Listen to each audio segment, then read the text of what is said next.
It should be obvious that we cannot solve a crisis with the same methods that got us into it in the first place.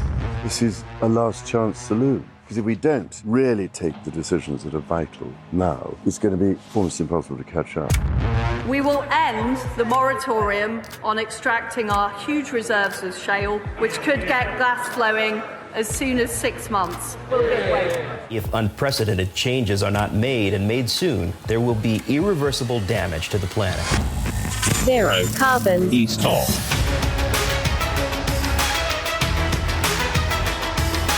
Hello and welcome to Zero Carbon East, Series 4 Fool's Gold. I'm Ian Collins and this is the UK's #1 environment-based podcast. Remember, if it's green, it's in. We record this on the week that our former Prime Minister Boris Johnson, or Green Boris, as he's known to his friends, has given evidence to the Select Committee and lied his arse off once again. Let's speak to our man who was snacking on the popcorn throughout. He is the green entrepreneur and environmentalist, Dale Vince. How you doing, Dale? Yeah, I'm doing all right. Green Boris, I never heard such a thing. Only he could say that, right? And we know his relationship with the truth is like, right? I think that's it. He just says stuff and just hopes it sticks. And if it sticks to, 10% of people, he's perfectly okay with that. He don't give a shit, does he? Not really, no. But I mean, he's gone now. But he might be gone even further because he could lose his seat as an MP if the vote goes against him. It won't, though, will it? Because Tory MPs don't want a by-election, even though they might think he's guilty. That's the problem. It won't be an actual kind of judicial outcome. It'll be, yeah, he's guilty, but look, we don't want a by-election, so let's not sanction him the way that we should. That's what will happen.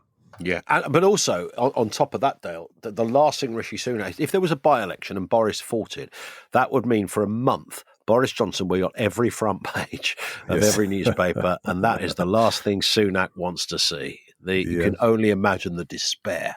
Yeah, and of course the Tories would have to pour money and resources into that by-election to avoid losing it. They'd have to fight for Johnson. Sunak would have to fight for Johnson. I don't think he wants that. Lots of us want it. We will wait with interest until they come back. Could be ages, by the way. I don't know why these things take so long. I could have come out of that committee and just gone, yeah, he's but they deliberate, and I suppose they pay some expensive lawyers to run over the small print, maybe. I think we paid for his expensive lawyers as it happens. 200 grand's worth, yeah.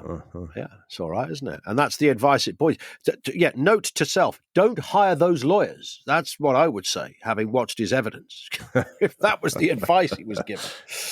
Given the situation he's in, I think they've done all right, because, I mean, it was a pretty indefensible case. It was his truth, Dale. And what did he come up with? If it was a lie, it was an honest one.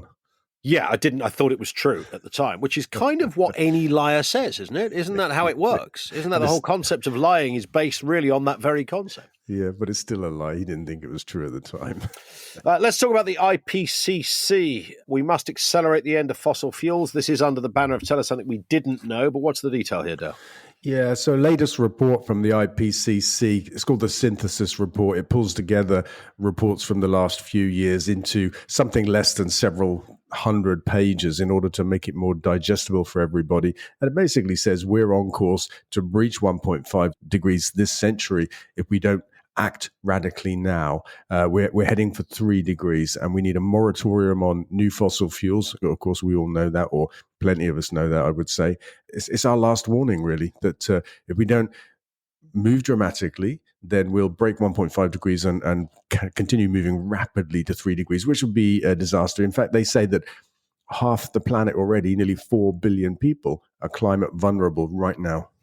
What happens? What's the actual manifestation? So if everything is ignored and governments just carry on as they're doing, whether it's R1 or any of the others, which is pretty much all of them, what happens? Well, it's the stuff that we've been seeing: severe droughts, catastrophic flooding, increasingly intense storms, rising sea levels, and a devastation of nature. Millions of people being forced from their homes, tens of thousands of deaths. We saw that in Europe this year from a heat wave. Heat records have been broken in South America this year. In India, they've just had the hottest temperatures in 120 years, and all of this stuff, we can see it, right? Crazy weather, let's just call it that, is with us now, but it's going to get crazier. Let's talk about shipping emissions. I thought this was a really good story because it's not something that's not even sure we've ever covered this on the podcast, but it is very significant, particularly in the wake of what we just talked about. Yeah, I like this one because along with aviation, shipping so far has been excluded from all international agreements like the Paris Accord and that kind of stuff. But unlike aviation, the shipping industry is getting its shit together. The International Maritime Organization, which has got 175 countries as members, is taking this whole thing really seriously, and they're proposing a carbon levy on shipping, because these guys in these ships, they burn the dirtiest fuel on the planet, actually. It might even be dirtier than coal. It's horrible stuff. But they're proposing a carbon levy. There's going to be a bit of wrangling over what to spend it on. It could be spent on cleaning up shipping. The World Bank has intervened to say it should be spent on actually helping countries that are most affected by the climate crisis, that kind of stuff. Don't really care about that. The fact that there will be a carbon tax on shipping, that looks pretty certain. I think it's brilliant. So up to the aviation guys now to take some responsibility like the shipping guys have. Indeed. And you wonder when that might come, because I was looking at Sadiq Khan and the ULEZ introduction, which I am deeply suspicious about. He doesn't actually care if you pollute London as long as you pay for it. And I think that is the slight flaw. I'm sure the intention is there, but £12.50, you can rev that gas guzzler up as much as you like.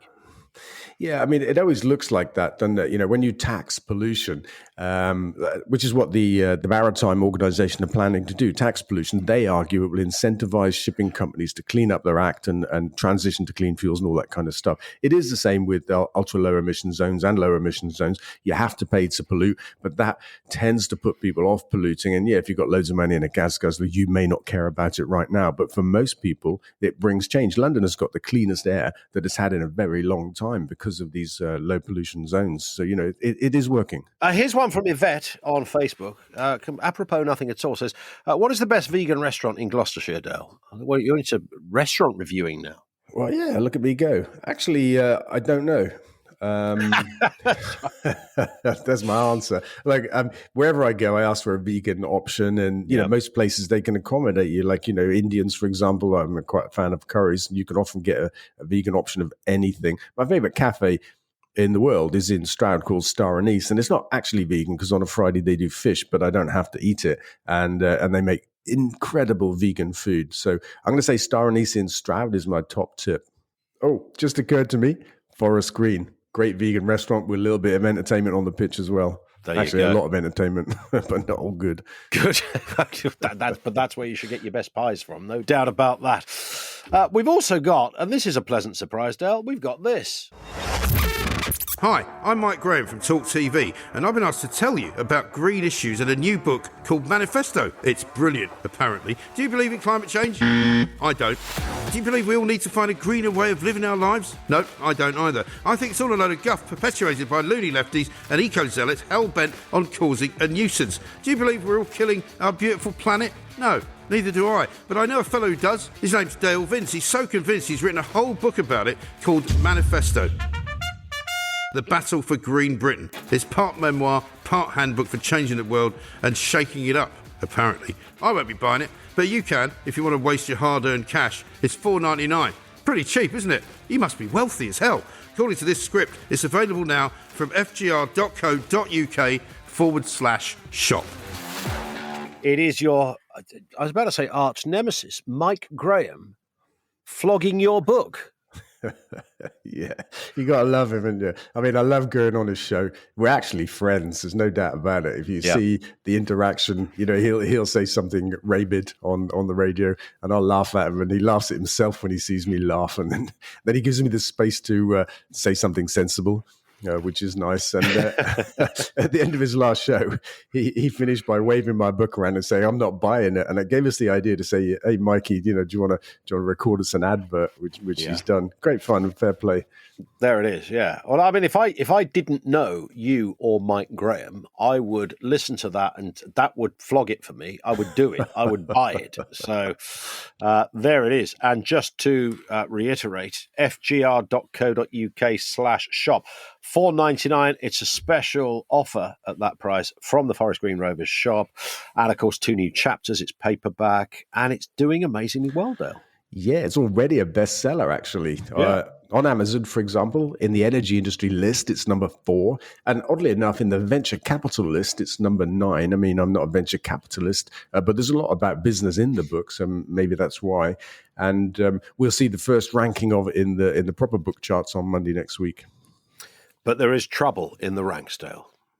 Oh, is it? Charlie on LinkedIn says, try to get a copy of Manifesto via your cheap deal sent to my home in the United States, but it tells me the shipping is £50 extra. That's mad. Surely not, says Charlie. Well, you don't run the postal service, Dale, but 50 nicker does sound like a lot of money. It's bonkers, isn't it? We'll send you one if you send me an address, and hopefully it won't cost 50 quid, but we'll do it anyway. So, get your address to me. We'll sort it out. Perfect. Let's move to Sweden. Well, not move to Sweden, literally. Greta. I was going to say, is it cheaper postage or something? Indeed, yes. There's loads of books available there. Greta Thunberg and climate activists are given the green light to sue Sweden. What has Sweden done so badly wrong, Dale? Yeah, I like it. Well, basically what Sweden has done is what it hasn't done, which is to have a proper climate crisis policy for reducing carbon emissions. And I think it's a group of about 600 environmentalists, including Greta, that have come together, calling themselves Aurora, and they've kind of sought permission to sue the Swedish government, and they got approval for that in the last couple of days on the basis that it's a breach of the Human Rights Act for Sweden not to have done better. And of course, that's going to light up a few Tories over here, but I think it's pretty brilliant. If they win, then that's got implications for the whole of Europe. That's massive, isn't it? The trouble is with this kind of stuff, like we were saying a second ago about any judicial review or anything like that, you sit there and you see the headline and then you hear nothing for 2 years. Mm. Yeah, I mean, this one's going to run over the next few months. The government have to give their response, and then we'll see what happens. But I mean, essentially, they're saying it's a human rights issue because the planet will be unlivable. It's about the future of all of us, and governments are responsible for taking care of that. And the science is clear, and the need is clear, but the plans that they have just don't cut the mustard. So, I mean, it looks like a black and white case to me. Yeah. This comes from Martin, who says, Dale, just wanted to say, found your book full of surprises, very informative. You have skills, and your enthusiastic determination around energy, transport, and food is infectious. That's very kind. That's a very nice thing for him to say. Just a point on the food thing, because although we do talk about quite a lot of food stories, which is probably something coming up in this episode, it's crucial, isn't it? So everything you talk about, things you've written about, this is not just about how you heat your house and what people are doing with cars. The food issue is absolutely paramount to the entirety of this debate. It is. It's key. I was just reading something just now, actually, showed that, typically 30% of global emissions are driven by agriculture. Most of that is animal agriculture. We know at the same time from an Oxford Uni report of a few years ago that the difference between our current diets and a purely plant-based diet would free up 75% of all farmland globally. And it's that farmland being used to feed animals, to feed us, that is driving nature into extinction globally. It's the same in our country. So if we change our diets, not only do we massively reduce carbon emissions, but we make space for nature as well. And of course, we also improve our own health. So it's a really big part of the puzzle that we have to solve. Here's one, Del. Hydrogen boilers will allow fossil fuels to continue. What's this all about? And where are these hydrogen boilers? Yeah, I saw this, and I was kind of like, it made me chuckle. Somebody's done a study, and basically they're arguing that a hydrogen boiler is really just a boiler, and therefore it's a loophole around the government's proposed plan on new boilers. So when your gas boiler fucks up in a couple of years' time, you won't be able to buy a new one. You'll have to spend $8,000 on a heat pump, which will increase your annual energy bills about 50% and give you lower temperature heat into the bargain. And what they said was that really tickled me is that there are lots of expert studies that show that hydrogen 100% hydrogen heating in houses isn't available now. And when it does come, it will be expensive. It's not a nationally feasible plan. I laugh at that because we've done the studies into heat pumps as well. So these people are saying we need heat pumps, hydrogen won't work. But we've done the study into heat pumps, and it's a bonkers idea. 20% of British homes can't use one. Another 20% need massive intervention to make them work. Everybody's bill will be higher by 50%. We need to make 3 times as much renewable energy to feed them. So we need a big upgrade on the grid as well. And the cost is $300 billion a year. green gas made from grass would cost us 50 billion. So it made me chuckle that these expert consultants are completely looking at the wrong thing. Yeah, there's a lot of elephants in the room that just for some reason are just painted. No one, we won't talk about that. It's despite all the advice and common sense surrounding it. On a related issue, Robert emails zerocarbonista@ecotricity.co.uk, says, Dale, what is the latest with your green gas mill at Reading? Is it ready to go? I think this will be a crucial showcase for the government, showing them that it will work and is a viable alternative. Yeah, well, look, I agree. It is crucial. It will do that job as well, because there's nothing better than having something that works. Every time we talk about this as a concept and we show the national potential, we get a lot of interest, but we get that skepticism like, will it really work? There must be something wrong with this. Do you know what I mean? It's a little bit too good to be true. So we know the value of the first project. This one should have gone live on the grid February, March. We've had some delays with some crucial components, and now we're locked out of the grid for the whole month of April, unfortunately. So it's going to go live in May. Anyway, long story short, it's coming. Should be on the grid in May, and I can't wait. Here's a quick one, Dale. Oxford City Council approves vegan-only food policy for meetings. Now, we slot this one in there because not the first, it's probably about the 12th time we've had one of these stories, whether it's at universities or even council buildings. Now, council buildings, it's quite encouraging that are making this decision. It doesn't take much, and there's very rarely there's one or two people who are a bit pissed off about it, but very rarely much aggro. Yeah, and it was Oxford County Council that did this a little while ago, ahead of the City Council. They got a little bit of flack, but it's not unlike Forest Green Rovers. We did it a while ago. We got a little bit of flack, and then everybody moves on. It's no biggie. Simple as that. And I like this one. Peers, as in not Corbyn, peers as in the people that sit, or Morgan, peers as in, not Brosnan, the ones that sit in the House of Lords have come up with an unbelievable conclusion about water companies. Are you ready for this? Yeah, I love this one. They reckon that water companies might just be putting profits before the environment. Yeah, I love this one. We need a new category, like tell us something so f***ing obvious that we fall about laughing. I mean, of course they're right. We all know this. Blimey, where do these peers spend their days? Millions of tons of sewage is being dumped into our rivers and seas by these guys. I mean, they've been fined, huge amounts of money. There's even a threat now that they won't be allowed to have shareholder dividends until they sort their act out. But it's not just water companies, it's oil and gas companies. It's companies generally put money before the environment. And I do think that we need to change company law so that companies are obliged to put the environment on at least an equal footing with dividends. And a final question, Gemma on Twitter. Any plans for more book signings and appearances other than the 3 that you have announced? Yeah, well, look, I had to cancel Brighton this week because I came down with some hideous form of lurgy. I was asked to come with you, actually. Yeah, and you said no. Come on, what's with that? I went, no. Brighton? Dale? No. I was on the telly that night. That's why I couldn't do Brighton. I would have happily come to Brighton and been there for the book signing. That's fair. But we are doing WOMAD, of course, later in the year. We are. So I'm doing Stroud tomorrow, which is one of the 3. I'm going to have to put Brighton back on because, I feel bad that I let people down there. So if you're not on telly that day, let's do it. I work in that bookshop in my spare time, Dale. So. Oh, nice. And we've had loads of requests, actually, since doing those. Well, so far one, but there'll be another one tomorrow from other bookshops and people saying, like, are you coming to Manchester? Are you coming to Yorkshire? Brilliant. That kind of stuff, which is really nice. Fantastic. And that book, of course, if you go to fgr.co.uk/shop, you can get that special offer. It's $4.99 paperback, 2 new chapters, forward by John Robb. It's all there, fgr.co.uk/shop. Dale, we'll speak next week.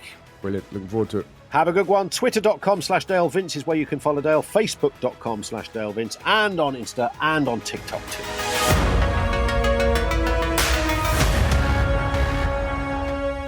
Zero Carbon East of.